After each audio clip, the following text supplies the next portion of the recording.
Hi, my name is Dominic Casciato, and today I'm going to be talking to you about how to use data to develop an on-field training methodology. Over the last 10 years, data's influence on football has exploded. Clubs at the top level of the game now use highly sophisticated software and employ data scientists as they strive to achieve improved performance. No aspect of a team or player's work in training or games is left unscrutinised, with statistics and data being used heavily in the evaluation of team and individual performance. Here you can see how someone has been able to work out that Messi creates more space by standing still in games than his teammates do when they're running. We also see data and analytics being a key piece in opposition analysis, and often being the deciding factor when clubs are making important decisions on player recruitment. But how much of this data is actually useful for coaches? Having access to so much of it can be overwhelming for coaches who haven't been exposed to such a vast array of statistical information before.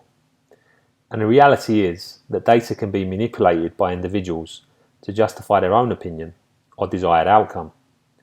Let's not forget the old quote that there are lies, damned lies, and statistics.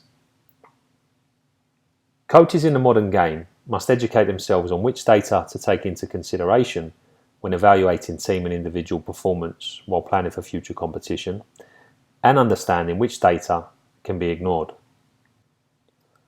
So, how does a coach understand which data is relevant for him and his team, and which data isn't? For starters, the coach needs to have a good understanding of the players within his team and the identity he wants to create. And then he really needs to focus on data that reflects how he sees his team scoring and conceding goals based on their identity and playing style. Anyone that watched Spain versus Sweden earlier today from the Euros could tell you that Luis Enrique is in charge of a possession-based team. And Spain was certainly the better team that dominated the game. The stats clearly back that up. However, possession without goals at the end of it is pointless. So what do general statistics, such as possession percentages, actually tell us about the game? According to one of the best coaches in the world, not a lot. We all know that Guardiola is a world-class coach that's won the league in every country he's coached in. He's developed 3 world-class teams that have all dominated possession of the ball. But as we see from this quote, he recognises that the game is won and lost in both boxes, regardless of what happens in between them and how much of the ball that you have. And here you can see that data from the last 3 Champions League seasons backs him up. In each of the last 3 seasons, there's never been more than 11% of goals scored from outside the penalty box. This is a trend that's been consistent for years, and in the middle of our chart we can see that in the 2018-19 season just 34 goals were scored from outside the box from a total of 366, which gives us around 9%. Compare that to the 332 that were scored from within the box. So, considering this information, as coaches, if only 10% of goals are scored from outside the box and roughly 90% of goals are scored from within the box, shouldn't we be focusing our training on scoring and stopping those shots from inside the box? I think we'd all answer yes to that question. But how often do we see coaches working on shooting drills from outside the box rather than inside the box, where the percentage of scoring is much higher? I think the answer is far too often. Now, saying that most goals are scored from within the area might be common sense. The closer you are to goal, the more likely you are to score. Most people could probably figure that out. So let's look a little bit deeper and find out how most goals are actually scored. And here we can see that over the past 3 seasons in the Champions League, crosses and cutbacks have been the main avenue for teams to score goals. 27% of goals, to be exact, have come from crosses or cutbacks over the past 3 seasons. So, statistically speaking, crosses and cutbacks are the best way to score, with over 25% of goals coming from crosses at the highest level. Now that we know this information, how do we act on it?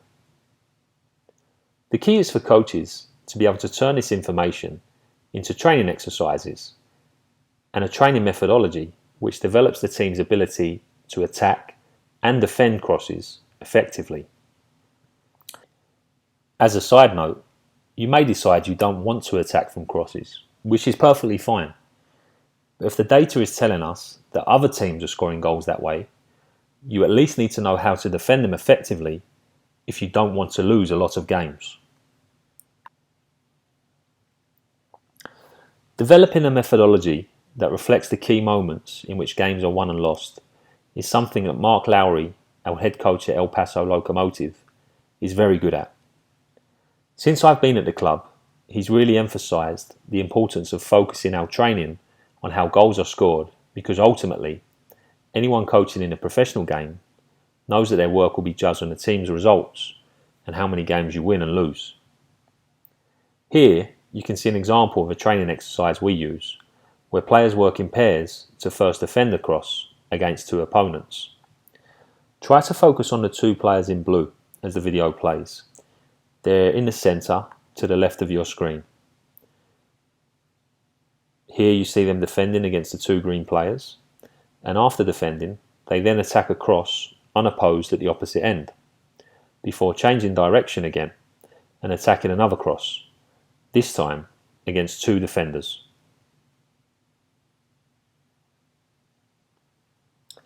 Unfortunately, we're not playing in the Champions League every week, but we believe that this data is universal and shows us where most goals come from.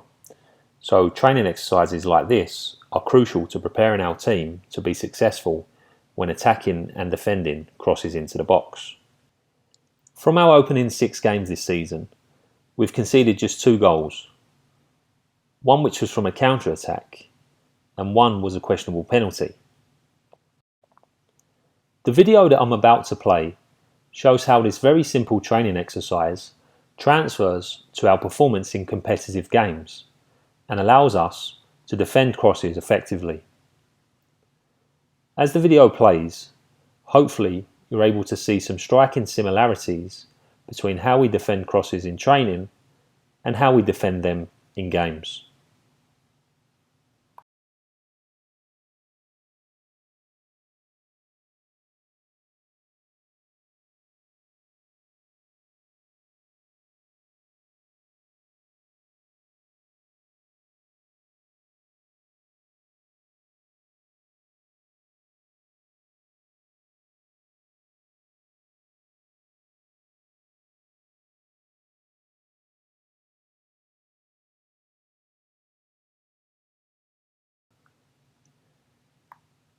And at the other end, in those same 6 games, we've scored 6 goals. Not as many as we'd like, but 3 of them have come from crosses. Here's some clips of those goals with similar ones we've scored in training sessions.